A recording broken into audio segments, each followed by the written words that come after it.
2, 3.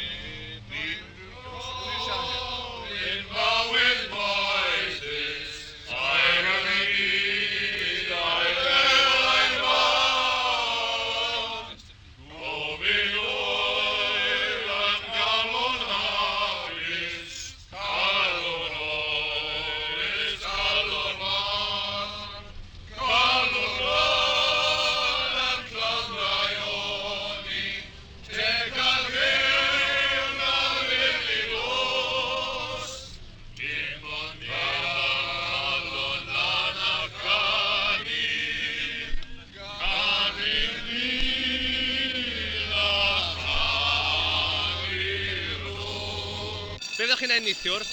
O, ti fe, da canu.